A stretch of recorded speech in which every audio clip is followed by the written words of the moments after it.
সমস্ত ইমানদারদেরকে লক্ষ্য করে বলেন, যারা নিজেকে মুসলমান দাবি করে, ইমানদার দাবি করে যে আমি একজন ইমানদার, আমি একজন মুসলমান, সমস্ত ইমানদারদের লক্ষ্য করে বলেন, হে ইমানদারগণ, তোমরা প্রথমত আমি আল্লাহকে ভয় করো, দ্বিতীয়ত মুসলমান না হওয়া পর্যন্ত মৃত্যুবরণ করিও না। এখানে দুইটা সাবজেক্ট, দুইটা বিষয়। প্রথমত আল্লাহ তাআলা কি বলেন যে আমি আল্লাহ তাআলাকে কি করো, ভয় করো, দ্বিতীয়ত মুসলমান না হওয়া পর্যন্ত মৃত্যুবরণ করিও না। তে কথার দ্বারা বোঝা যায় যে আল্লাহকে ভয় করা ছাড়া উপায় নাই। দ্বিতীয়ত মুসলমান না হইয়া মরলে খবর আছে, কারণ আল্লাহ তাআলা নিজেই নিষেধ করতেছেন যতক্ষণ পর্যন্ত মুসলমান হইতে পারবা না ততক্ষণ পর্যন্ত মৃত্যুবরণ করিও না। এখন বলেন, মরণ কি আমার হাতে নাকি আল্লাহর হাতে? আমি আপনি কি কেউ বলতে পারবো যে কোন মুহূর্তে আমি আপনি মারা যাব? মৃত্যুর 1 সেকেন্ড আগেও বলতে পারবো না, ঠিক কিনা কথা বলেন? কথায় কথা আসে, গত বুধবার রাত্রিতে ঢাকা বিশ্ববিদ্যালয়ে একটা কঠিন ঘটনা ঘটে গেছে। যারা বড় মোবাইল ব্যবহার করেন তারা এই নিউজ দেখেছেন। সেটা হলো, অনেক শিক্ষিত একটা ছেলে, সেও বিশ্ববিদ্যালয়ের ছাত্র ছিল, সম্ভবত মাস্টার্স কমপ্লিট করা। পারিবারিকভাবে আপনজন বলতে সব হারায় ফেলাইছেন। পিতামাতাকে হারাইছেন আগে, তারপরে ভাই ছিল পুলিশে চাকরি করতো, তাকেও হারাইছেন গত বছর। তো তার রক্তের সম্পর্কের আপন বলতে সে ছাড়া আর কেউ নাই। আছে চাচাতো ভাই বেরাদার, মামার পক্ষের লোকজন। যাই হোক, তো সে ছেলেটা মানসিক রোগী হয়ে গেছে, মাথায় কাজ করে না। বাড়ি হলো বরগুনা জেলায়। তো এই ভালো এই মন্দ, এমতো অবস্থায় সে ঢাকা চলে আসছে। আসার পরে ঢাকা বিশ্ববিদ্যালয়ে ওখানে গেছে। আল্লাহর কি কাম, ওখানকার ছাত্রদের যারা আবাসিক ছাত্র থাকে, একের পর এক 5-6টা মোবাইল হারাইছে। গত বুধবারও একটা মোবাইল হারাইছে। তো এই ছেলেটা ইয়াং ছেলে, এর কথাবার্তা উল্টাপাল্টা দেখে একে চোর বানাইছে, চোর সন্দেহ করছে। আমি কোন কথা থেকে কথাগুলো আসলো মনে রাখেন। একে চোর বানাইছে এবং তাকে আচ্ছা মতো মারপিট শুরু করছে। এক পর্যায়ে তাকে খাবার খাওয়াইছে, ছাত্রদের ক্যান্টিনে নিয়ে খাবার খাওয়ানোর পরে আবার মারপিট করছে। শেষ পর্যন্ত মারতে মারতে ছেলেটাকে দুনিয়ার থেকে বিদায় করেই ফেলাইছে। না মইরা গেছে, তারপরে মেডিকেলে নিছে। মেডিকেলে নেওয়ার পরে ডাক্তার, কর্তব্যরত ডাক্তার যে ছিল, সে বলছে যে সে মারা গেছে। ঢাকা মেডিকেলে সম্ভবত নেওয়ার পরে যখন বলছে মারা গেছে, ছাত্ররা লাশ ফেলায় রেখে যার যার মতো ফলাইছে। আজকে সকালে নিউজ দেখলাম, অলরেডি কয়েকজনকে গ্রেফতার করছে। তো এই ঘটনা খুবই দুঃখজনক, খুবই মর্মাহত ঘটনা, যে মানুষ কত নিষ্ঠুর হতে পারে, কত নির্মমভাবে পিটাইয়া পিটাইয়া বিরতি দিয়ে দিয়ে খাওয়ায়া খাওয়ায়া তাকে এরকম মারছে। এই জমানায় সেই আইয়ামে জাহিলিয়াতের কথা মনে পড়ে গেছে এই ছাত্রদের। এরা উচ্চ শিক্ষায় শিক্ষিত, বিশ্ববিদ্যালয়ে কি মন চাইলেই পড়ালেখা করা যায়? ওই পর্যন্ত যাইতে তার মেধা লাগে, তার পরিশ্রম লাগে। তো এরা উচ্চ শিক্ষায় শিক্ষিত, এরা একটা মানুষ সুস্থ না অসুস্থ এটাও নির্ণয় করতে পারলো না। এখন তো তার কত ভিডিও ক্লিপ বের হয়েছে যে কতদিন ধরে সে তার মাথায় কাজ করে না। আসলে সে প্রকৃতপক্ষে চোর না, সেও একটা বিশ্ববিদ্যালয়ের ছাত্র, শিক্ষিত ছেলে। যাই হোক, আমি যে কথা থেকে কথা আনলাম সেটা হলো, এই ছেলেটাকে একের পর এক মারছে, খানা খাওয়াইছে। সে ছেলেটা কত অনুনয় বিনয় করছে, কিন্তু সে জানতো না যে আজকে আমার জীবনের শেষ খাওয়া খাইতেছে। কারণ তার অসুখ বেসুখ নাই, তেমন মাথায় সমস্যা, জলজান্ত মানুষ। মুআজ্জাজ মুহতারাম হাজিরিন, যে ঘটনার কথা বললাম, আমরা কমপক্ষে আর সুষ্ঠু তদন্ত সাপেক্ষ সাপেক্ষে আমরা বিচার দাবি করতে পারি। কি বলেন আপনারা? সে যেই হোক, আশা করি বর্তমান যারা দেশ পরিচালনা করতেছে হয়তো তাদের মাধ্যমে সুষ্ঠু বিচার হতে পারে, দলমত নির্বিশেষে যদি তারা কাজ করতে চায়। তো মুআজ্জাজ মোহতারাম হাজিরিন, আরেকটু উদাহরণ দিয়ে, আপনাদের এলাকায় একের পর এক কয়েকজন মানুষ মৃত্যুবরণ করলো, কেউ কোনোদিন কল্পনাও করতে পারে নাই, যারা একের পর এক কয়েকজন মানুষ হঠাৎ মৃত্যুবরণ করলো, কোনো চিকিৎসা করার সুযোগ পর্যন্ত কেউ পায় নাই। সে মরণের আগেও জানতো না যে আজকে আমার মরণ হয়ে যাবে। অথচ আল্লাহ তাআলা আয়াতে কারিমার মধ্যে বলতেছেন, মুসলমান না হওয়া পর্যন্ত মৃত্যুবরণ কইরো। তাহলে মুসলমান হবে কখন আর মৃত্যুবরণ করব কখন? এর মানে হলো অল টাইম 24 ঘন্টা মুসলমান হওয়ার জন্য যা করা দরকার, যা ছাড়া দরকার আমাকে আপনাকে করতে হবে। এটাই আল্লাহ তাআলা বোঝাইতেছেন যে তুমি মুসলমান হয়েই থাকো, যাতে যে কোনো সময় যে কোনো মুহূর্তে মরণ আসলে মুসলমান হওয়ার জন্য আর পারমিশন না নেওয়া। আল্লাহ সুযোগ দেবে? কথা বলেন। একবার আজরাইল আলাইহিস সালাতু ওয়াস সালাম সামনে আইসা পড়লে, সাক্ষাৎ হয়ে গেলে আর এই সুযোগ কি পাওয়া যাবে যে আজরাইল ভাই তুমি তো আসছো, আমাকে একটা সপ্তাহ টাইম দাও, জীবনে যত ভুল ভ্রান্তি করছি তওবা কইরা একদম আল্লাহর কাছ থেকে মাফ সাফ নিয়ে একটু ভালো হই, তারপর আমার জান কবজ করে? সুযোগ দেবে নাকি বলেন? এক সপ্তাহ তো দূরে থাক, টাইম শেষ হয়ে গেলে 1 সেকেন্ড টাইম পাবো? নাম শুনে থাকবেন সাদ্দাত, আল্লাহর এক নাফরমান বান্দার নাম সাদ্দাত। আর কঠিন ইতিহাস আছে।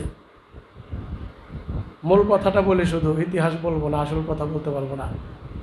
যে সাদ্দাত, আল্লাহ তাআলা যে মুমিন মুত্তাকিন পরহেজগার বান্দাবান্দির জন্য জান্নাত বানাইছেন, এই জান্নাতের বর্ণনা ফলো কইরা কইরা সাদ্দাতে পৃথিবীতে জান্নাত তৈরি করছে। নাউজুবিল্লাহ বলেন। জান্নাতে আল্লাহ কি কি দিবেন, কি কি নাজ নিয়ামত, কেমন বালাখানা, ঘর দরজা জানালা ইত্যাদি যা কিছু জান্নাতের মধ্যে থাকবে, সাদ্দাত সেই জান্নাতের কথাগুলি ফলো করে কইরা, মানে সেইটা নকল করে কইরা দুনিয়াতে কি বানাইছে? অসংখ্য মিস্ত্রির এক কথায় তার জায়গা থেকে, টাকা পয়সার অভাব ছিল না, তার জায়গা থেকে সব বর্ণনায় আছে যে লক্ষ কোটি কোটি টাকা খরচ করে সে জান্নাত কমপ্লিট করে ফেলাইছে। আজকে জান্নাতে প্রবেশ করবে। দেখেন আল্লাহ তাআলা যে কেমন শিক্ষা দেন আমাদেরকে, শেখানোর জন্য, শিক্ষা নেওয়ার জন্য।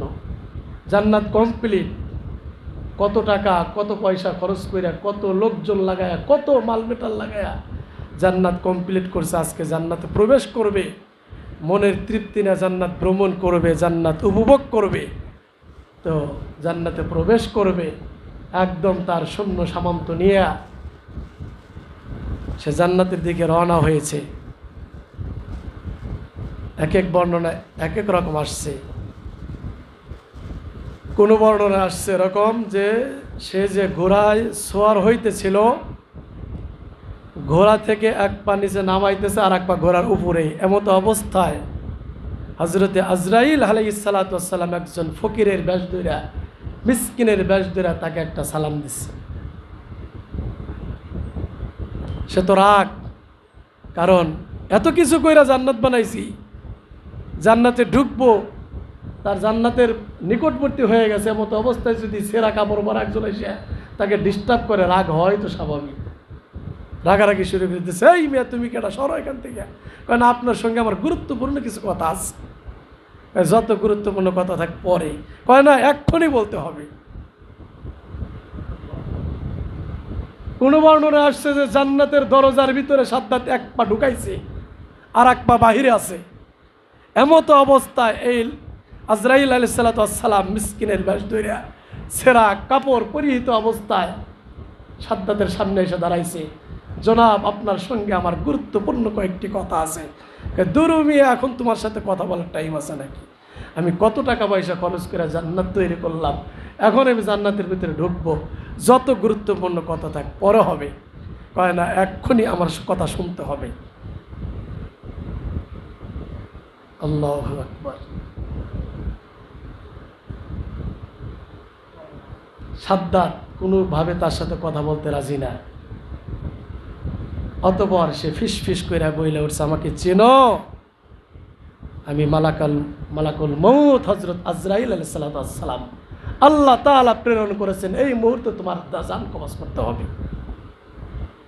মুআজ্জাজ মুহতারাম হাজিরিন, যখনই বলছে আমি আজরাইল আলাইহিস সালাম তোমার জান কবজ করব, সাদ্দাত দুই হাত জোর করে তওবা করার জন্য, আল্লাহর দিকে ফিরে আসার জন্য অল্প একটু সময় ভিক্ষা চাইছিল, যে আমাকে অল্প একটু সময় ভিক্ষা দাও, যাতে আমি তওবা করে ঈমান এনে মুসলমান হতে পারি এবং আমার জীবনের গুনাহখাতা আল্লাহর দরবারে মাপ চাইতে পারি। ইতিহাস প্রমাণ করে আল্লাহ তাআলা সাদ্দাতকে সেই সুযোগ দেন, সুযোগ পাই নাই, জান্নাতে চলে গেছে। তা আমি আপনি কোন ভরসায় আল্লাহ তাআলার নাফরমানি করি? মুআজ্জাজ মুহতারাম হাজিরিন, আয়াতে কারিমার মধ্যে দুইটা বিষয়, একটা হলো আল্লাহকে ভয় করার কথা বলেছেন, আর একটা বলেছেন মুসলমান না হইয়া মৃত্যুবরণ করিও না। বিশ্বনবী সাল্লাল্লাহু আলাইহি সাল্লাম তিনি বলেন, তাকওয়াল্লাহি রাসু কুল্লি হিকমা, সমস্ত শিক্ষা দীক্ষা আমল যা কিছু বলেন সব কিছুর নির্যাস হলো আল্লাহর ভয়। যার ভিতরে আল্লাহর ভয় নেই তার দ্বারা যে কোনো কিছু করা সম্ভব, আর যার ভিতরে, যার অন্তরের ভিতরে আল্লাহর ভয় ঢুকে গেছে, সুযোগ পাইলেও সে খারাপ করতে পারে। কারণ পৃথিবীর কেউ না দেখলে তার দিলের ভিতরে এটা বসে গেছে, আমি যে অন্যায়টা করতেছি পৃথিবীতে হয়তো কারো চোখে দেখতেছে না, কিন্তু একমাত্র কেবলমাত্র শুধুমাত্র আমার মাওলাই কারিম তার কুদরতে চোখ দিয়ে দেখতেছেন। ঠিক কিনা কথা বলেন? আপনারা ইতিহাস জানেন, হযরত ওমর ফারুক রাদিয়াল্লাহু তাআলা আনহু, উনি তাম পৃথিবীর অর্ধেকটা শাসন করেছেন। সুবহানাল্লাহ বলবো না? তাম পৃথিবীর, পুরা পৃথিবীর অর্ধেক পৃথিবী শাসন করেছেন আমিরুল মুমিনিন হযরত ওমর ফারুক রাদিয়াল্লাহু তাআলা আনহু। এবং কিভাবে শাসন করেছেন, যদি সেই শাসন পৃথিবীতে আবার কায়েম হয়ে যায়, কারো ভিতরে কোনো হায় হতাশ থাকবে, কোনো অশান্তি থাকবে? আমিরুল মুমিনিন হইয়া, দেশের প্রধানমন্ত্রী হইয়া, দেশের না অর্ধজাহানের অর্ধেকটা পৃথিবীর বাদশাহ হওয়ার পরেও ঠিকমতো ঘুমাইতে পারেন নাই, পেট ভরে খাইতে পারেন নাই। যখনই সুযোগ পাইছেন, কি দিনের বেলা কি রাতের বেলা প্রজাদের খবর নিতেন, আমার দেশের কোন মানুষটা কোন হালাতে কোন অবস্থায় আছে। সিভিল বেশে, কোনো আর্মি লাগতো না, পুলিশ লাগতো না, র্যাব লাগতো না, একদম সাধারণ মানুষের বেশ দইরা নিজে নিজেই চলে যাইতেন, মহল্লায় মহল্লায় ঘুরতেন, গ্রামে গ্রামে পাড়ায় পাড়ায় ঘুরে ঘুরে খবর নিতেন যে আমার দেশের মধ্যে, আমার শাসন করা এলাকার মধ্যে কোনো মানুষের কোনো সমস্যা আছে কিনা, নিজের চোখ দিয়ে দেখে নির্ণয় করতেন এবং সেটার সমাধান করতেন। সুবহানাল্লাহি বিহামদিহি। এভাবে একদিন দিনের বেলায় ঘুরতে ঘুরতে দেখেন এক রাখাল বিশাল বড় এক ছাগলের পাল চড়াইতেছে, ছাগল চড়াইতেছে মাঠের মধ্যে, ময়দানের মধ্যে।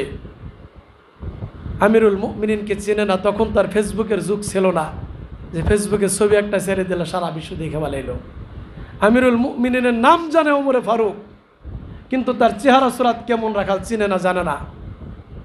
হযরত ওমরে ফারুক রাদিয়াল্লাহু তাআলা আনহু রাখালকে পরীক্ষা করার জন্য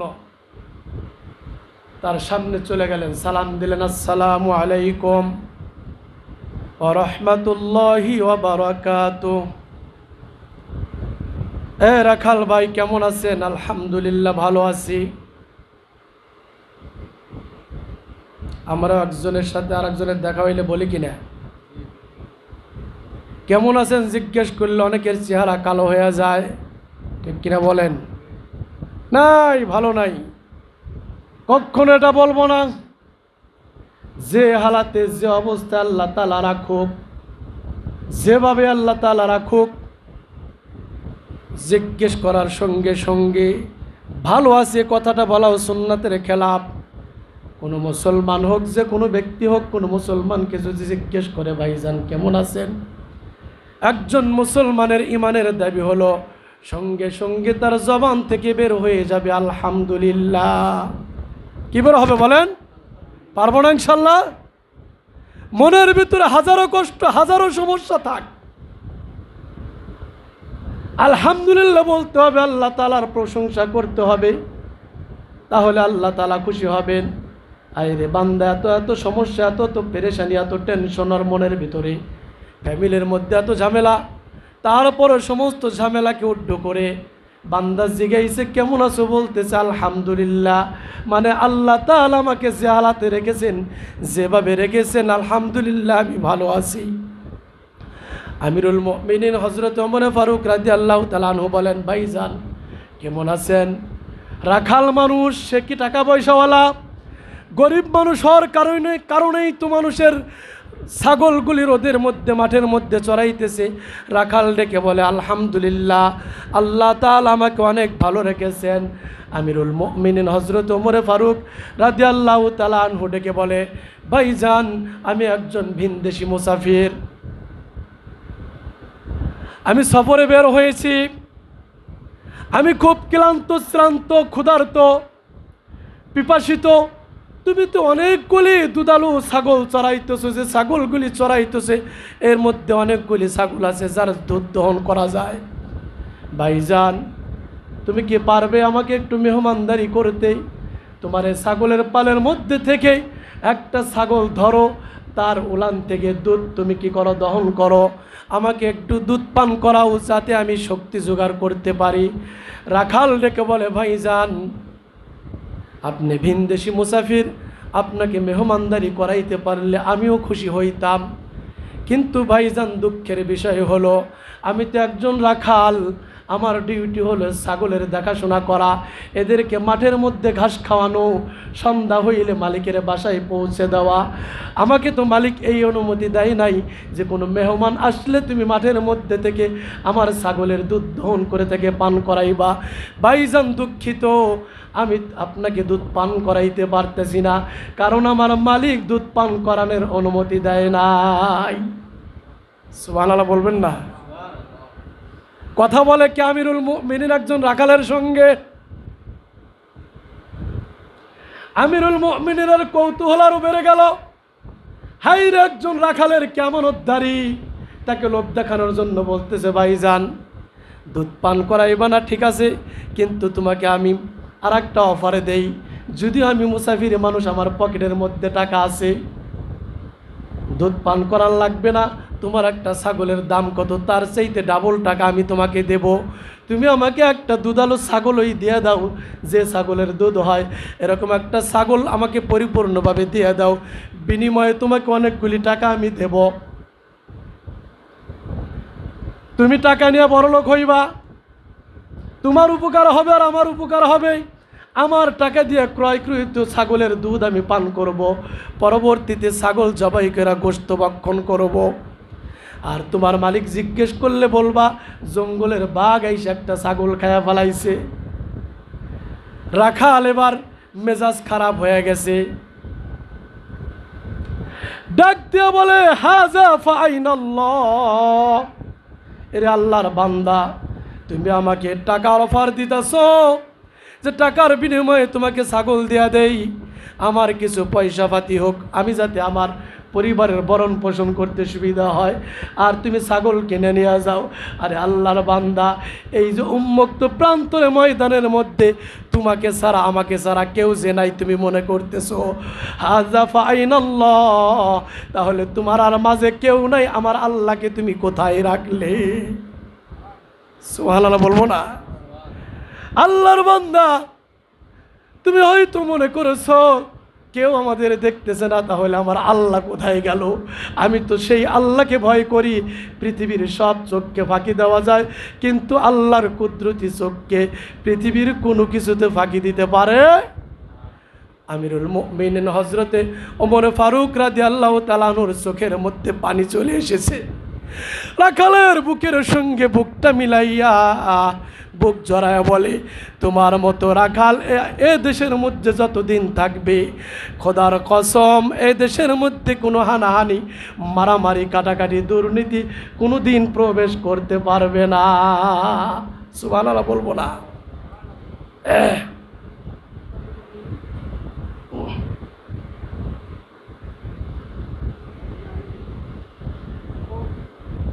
মুআজ্জাজ মোহতারাম হাজিরিন,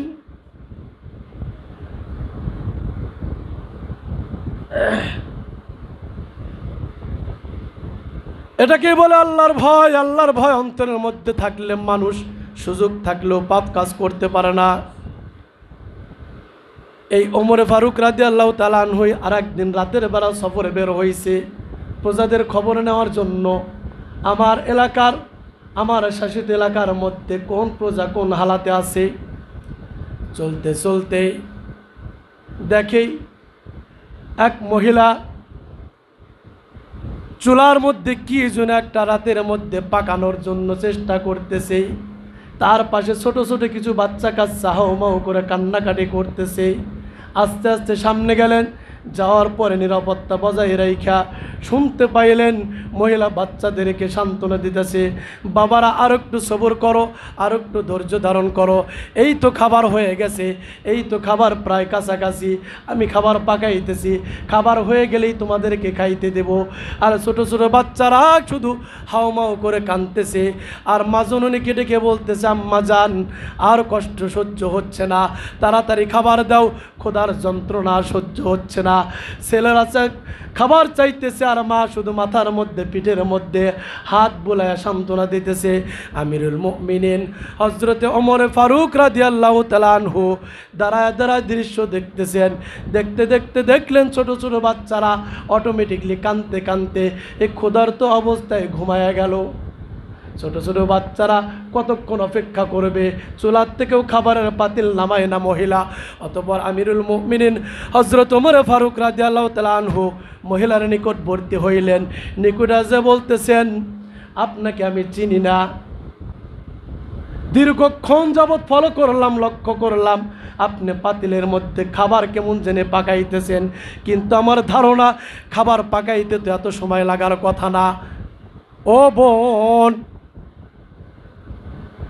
কি সমস্যা আমাকে কি খুলে বলা যাবে?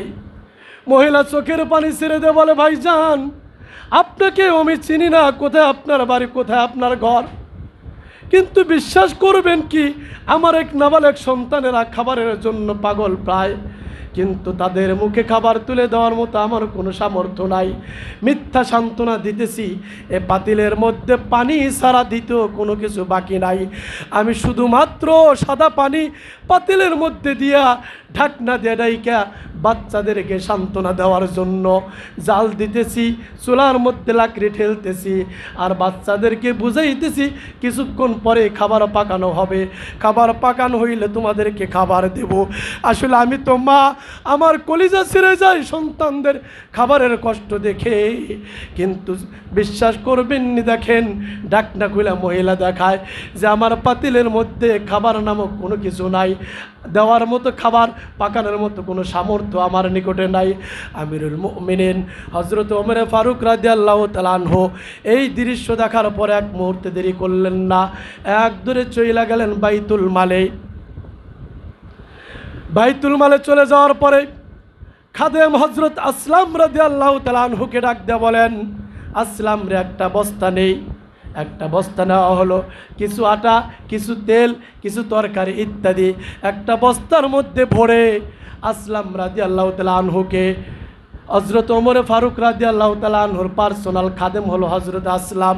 হযরত আসলামকে ডেকে বলে, আমার সঙ্গে চলো, অমুক জায়গায় যাইতে হবে, বস্তাটা আমার মাথার উপরে উঠায় দাও। আমিরুল মুমিনিন হযরত ওমর ফারুক রাদিয়াল্লাহু তাআলা আনহু নিজের মাথায় বস্তা উঠাইতে বলতেছেন যে বস্তাটা আমার মাথায় উঠায় দাও। আসলাম রাদিয়াল্লাহু তাআলা আনহু ডেকে বলেন, জাহাপনা বস্তাটা আমার মাথায় উঠায় দিলে ভালো হয়, আমি তো আপনার খাদেম, আপনি আমিরুল মুমিনিন হয়ে কেন বস্তা মাথায় নেবেন? কেমন মানুষ তারা ছিল। হযরত ওমর ফারুক যে দৃশ্য দেখে আইছেন, তার কলিজার থেকে রক্তক্ষরণ হইতেছে। আসলামকে ডাইকে বলে, আসলাম রে, আজকে যে দৃশ্য আমি জঙ্গলের মধ্যে একটা অসহায় ফ্যামিলির মধ্যে দেখে এসেছি, এই দৃশ্য যদি কিয়ামতের দিন আল্লাহ তাআলা এই দৃশ্য সম্পর্কে আমাকে জিজ্ঞেস করে, আল্লাহ তাআলা আমি কি জবাব দেব? কিয়ামতের দিন যেহেতু আমার আমলের বোঝা আমাকেই বহন করতে হবে, বিদায় আজকে আটার বস্তা তোমার মাথায় উঠায়া দেব না, আটার বস্তা তুমি আমার মাথায় উঠায়া দাও। হযরত ওমর ফারুক রাদিয়াল্লাহু তাআলা আনহু অর্ধ পৃথিবীর বাদশা হওয়ার পরে খাদ্যদ্রব্যের বস্তা নিজের মাথায় উঠায়া হাঁটি হাঁটি পা পা করে মহিলার বাড়িতে চলে গেল। যাওয়ার পরে বস্তার থেকে খাদ্য সামগ্রী বের করে দেয়া বলে, বোন তোমার বাসায় খাবার নাই আমি জানতাম না, মেহেরবানি করে তুমি আমাকে মাফ করে দিও। তুমি যদি আল্লাহর দরবারে নালিশ করো তাহলে আমি ওমর মাফ পাবো না। এই যে তোমার খাবারের ব্যবস্থা হয়েছে, তুমি এখন খাবার পাক করবা, পাকাইবা, আমিও তোমার খাবার পাকানোতে সহযোগিতা করব। কিতাবে এসেছে আল্লাহর পয়গম্বরের হাতে গড়া সাহাবী হযরত ওমর ফারুক রাদিয়াল্লাহু তাআলা আনহু মহিলার সঙ্গে নিজেই খাবার পাকাইয়া অতঃপর ঘুমন্ত বাচ্চাদেরকে ঘুম থেকে জাগাইয়া মহিলার হাতে খাবার দেয়া বললেন, বাচ্চাদেরকে পেট ভরে খাওয়ান, আপনি নিজে খান। আসলাম রাদিয়াল্লাহু তাআলা আনহুকে সাথে নিয়ে একটু দূরে অবস্থান করলেন যে তারা কিভাবে খুশি হয়। খাবার খাওয়ার আগে তাদের চেহারা কেমন ছিল, খাবার খাওয়ার পরে তাদের চেহারা কেমন হয়। হযরত আসলাম রাদিয়াল্লাহু তাআলা আনহুকে সঙ্গী নিয়ে হযরত ওমর ফারুক রাদিয়াল্লাহু তাআলা আনহু একটু দূরত্বে যা দাঁড়ায় দাঁড়ায় দৃশ্যগুলো দেখতেছেন। যখন ওই সন্তানদের মুখের মধ্যে খাবার দিতেছেন, খাবার খাওয়াইতেছেন, চেহারার মধ্যে সকলের হাসি, মহিলার চেহারার মধ্যেও হাসি, বাচ্চাদের চেহারার মধ্যেও হাসি, কারণ ক্ষুধার চাইতে কষ্টের কোনো জিনিস পৃথিবীর মধ্যে নাই। ঠিক কিনা কথা বলেন? ক্ষুধা হলো খুব কঠিন জিনিস, ক্ষুধার যন্ত্রণা হলো কঠিন যন্ত্রণা। আপনাদের জমানে শুনেছি 52 সালে দুর্ভিক্ষ হয়েছিল বাংলাদেশে, মানুষ ক্ষুধার কারণে, ক্ষুধার যন্ত্রণায় মানুষ হইয়া মৃত্যু প্রাণীর মাংস পর্যন্ত ভক্ষণ করছে বাংলাদেশে। ঠিক কিনা কথা বলেন? মানুষ ক্ষুধার তাড়নায় ছটফট করতে করতে মাটি পর্যন্ত খাইছে, গাছের তরুলতা পাতা পর্যন্ত খাইছে। শেষ পর্যন্ত এমনও হয়েছে যে মানুষ ক্ষুধার তাড়নায় পায়খানা পর্যন্ত ভক্ষণ করেছে। ঠিক কিনা কথা বলেন? মুআজ্জাজ মুহতারাম হাজিরিন, হযরত ওমর ফারুক রাদিয়াল্লাহু তাআলা আনহু এবং হযরত আসলাম রাদিয়াল্লাহু তাআলা আনহু এই দৃশ্য দেখতে থাকলেন। এবং ওই যে ক্ষুধার্ত বোন, সে বিড়বিড় করে আস্তে আস্তে আওয়াজ দিয়ে বলতেছে, আগন্তুক ব্যক্তি কে এসেছিল চিনি না, জানি না, শুনেছি এই দেশের প্রধানমন্ত্রী নাকি ওমর। কই ওমর প্রধানমন্ত্রী? আমরা কয়েকদিন যাবত না খাওয়া, আমাদের তোর কোনো খোঁজ খবর নিল না। এদেশের প্রধানমন্ত্রী ওমর না হইয়া আজকে যে যুবক আমাদের খাবারের ব্যবস্থা করলো, এই যুবক যদি প্রধানমন্ত্রী হইতো তাহলে মনে হয় এ দেশটা শান্তিতে ভরে যেত। সুবহানাল্লাহ বলবো না? এই কথাগুলি হযরত ওমর ফারুক রাদিয়াল্লাহু তাআলা আনহু কান স্পর্শ করলো, কানের মধ্যে চলে গেল। অতঃপর হযরত ওমর ফারুক রাদিয়াল্লাহু তাআলা আনহু মহিলার নিকটে এসে বলতেছে, ও বোন তুমি কি ওমরকে চিনো নাকি? কয় না, আমি ওমরকে চিনি না। আগামীকাল এদেশের প্রধানমন্ত্রী ওমরের দরবারে তুমি যাইবা, ওমরের দরবারে গেলে সেখানেও তুমি আমাকে দেখতে পাইবা। এখনো নিজের পরিচয় দিতেছেন? তুমি ওমর রাদিয়াল্লাহু তাআলার দরবারে আগামীকাল যাইবা, গেলে ওখানে আমাকে দেখতে পাইবা এবং আমি তোমার আর উত্তম ভাতার ব্যবস্থা করব, যাদের আর তোমার এবং তোমার কলিজার টুকরা সন্তানদের কোনোদিন না খায়া থাকা না লাগে। অতঃপর সকাল হইল, মহিলা চলে গেলেন ওমর ফারুক রাদিয়াল্লাহু তাআলার দরবারে। যা দেখে আশ্চর্য ঘটনা, প্রধানমন্ত্রীর যে বসার সিংহাসন, সেখানে রাতের যে যুবক গেছে আটা ময়দা নিয়ে সেই যুবক সিংহাসনে বসা। মহিলা তো ডরে ভয়ে কিং কর্তব্য বিমূঢ়, হায় হায় আমি রাতের বেলা মনে হয় কি কথা বলেছি, এই লোক শুনে ফেলেছে, আমাকে শাস্তি দেওয়ার জন্য তার দরবারে ডেকে এনেছে, নিজের পরিচয় দেয় নাই। এই তো দেখতেছে ওমর।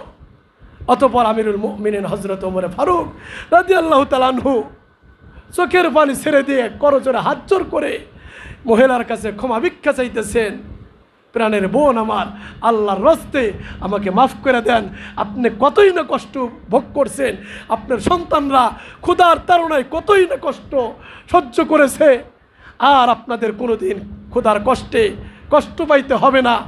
আমি আমিরুল মুমিনিন, আমি ওমর, আমার ব্যর্থতার কারণে সময় মতো আপনার খবর নিতে পারে নাই। আমি যখন জানলাম এই অবস্থা, আমি নিজের মাথায় করে খাবারের বস্তা বহন করে আপনার বাসায় নিয়ে গিয়েছিলাম। এই যে আপনার নাম এখানে লেখা হলো, প্রতি মাসে বলা ছাড়া কওয়া ছাড়া আপনার বাসার মধ্যে নির্দিষ্ট পরিমাণে আপনাদের চাহিদা মোতাবেক খাবার পৌঁছে যাবে। আপনাদের যত চাহিদা আছে সমস্ত চাহিদা বাইতুল মাল থেকে পূরণ করা হবে, আর আপনাদের কোনো কষ্ট থাকবে। মুআজ্জাজ মুহতারাম হাজিরিন, এটাকে বলে আল্লাহর ভয়। আল্লাহর ভয় অন্তরের ভিতরে থাকলে অর্ধ জাহানের বাদশাহ হওয়ার পরেও কি ব্যবহার, কি আচরণ, ইনশাল্লাহ আমরাও নিজেদের সিনার মধ্যে আল্লাহর ভয় ঢোকাবো। এবং সেই সাথে আমাদের দেশে বর্তমানে নির্বাচিত কোনো সরকার আছে কি? নাই। কমিটি ভিত্তিক সরকার দিয়ে দেশ চলতেছে। আল্লাহর কাছে আমরা দোয়া করব এবং চেষ্টা করব যে মহান আল্লাহ সুবহানাহু ওয়া তাআলা আমাদের দেশের জন্য আমিরুল মুমিনিন হযরত ওমর ফারুক রাদিয়াল্লাহু তাআলা আনহুর মতো এরকম কলিজা ভরা আল্লাহর ভয় ঢুকানো এরকম একজন ব্যক্তিকে আমাদের দেশের পার্লামেন্টে বসায় দিক, যাতে দেশের মধ্যে কোনো মারামারি কাটাকাটি হানাহানি না থাকে। আল্লাহর ভয় যদি সিনার মধ্যে না থাকে, তাহলে ওই মানুষের দ্বারা দেশের মানুষ শান্তি পাইতে পারে। আল্লাহ তাআলা আমাদের সবাইকে তৌফিক দান করুক। ওমা তৌফিক ইল্লা বিল্লাহ। যারা সুন্নত পড়ে নেয় 4 রাকাত কবলাল জুমা পড়ে।